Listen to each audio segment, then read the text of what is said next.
How do you think he'll react to you when you learn what a real revolution is? You don't know what a revolution is.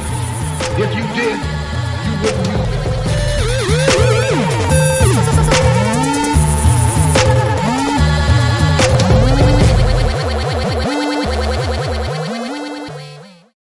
It's been 30 years since Martin Sherman's riveting play, Bent, was performed to live audiences for the first time.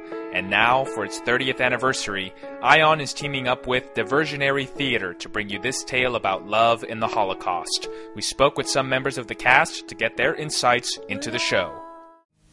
Bent by Martin Sherman. Set in the Holocaust during World War II.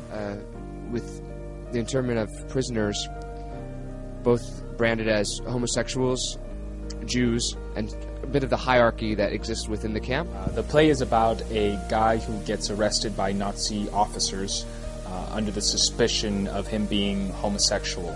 He then gets carted off to a concentration camp where he meets another prisoner who is also arrested for being gay. That's the vehicle for this love story that takes place through the worst of times. About individuals who are able to find love and have a hope for love when you lose hope for everything else. I play the character Rudy, who is the character Max's boyfriend. He's a very compassionate, strong individual. He wants so much to have a certain type of relationship, and there's a big struggle to get that and to try and achieve that with Max. So there's a whole lot more conflict within the character than what I first initially found.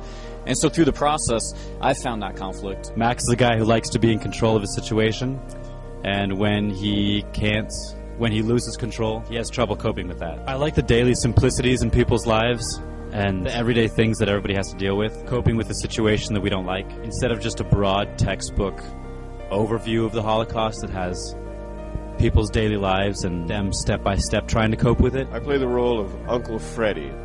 That's Max's uncle, who is also a gay man, but completely closeted. He is very fond of Max. He's the only family member that he can relate to openly about himself. It's a small role with high impact. Those are fun roles that offer an actor an interesting challenge, utilizing a minimum amount of time to make a maximum statement. The character that I play is Greta.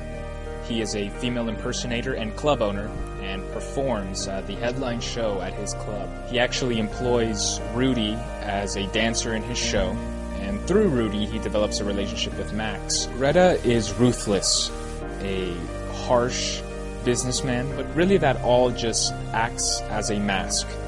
Underneath there really is some tenderness, guilt that he definitely feels towards the helpless ones that are Max and Rudy. My character is Horst, and I play a prisoner who's already in the camp. He's been in there before.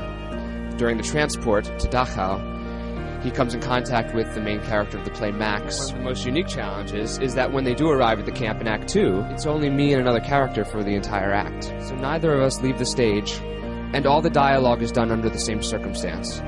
Particularly coming from a background in music theater, it's an interesting challenge because all of the rhythm and the motive for the scene has to come from you and your partner, because the music of the piece comes from volleying these lines back and forth. It is a play based on the Holocaust, but that's not what the play is about. That's the carriage for something that's much more greater that affects all of us. I think that any story that's told on actual events carries with it a certain weight of the humanity that was involved with it, whether it's biographical or historical. And I think this piece has all of that weight within it. People should definitely come see this play. You can't come see this show and not leave changed. It's a wonderful show. It's a powerful show. It's a show that will resonate for a long, long time after you come to see it. And I think it has the ability to open minds, possibly even change minds. Bent performs through November 22nd at Diversionary Theatre in University Heights. For information on how to purchase tickets, visit iontheatre.com.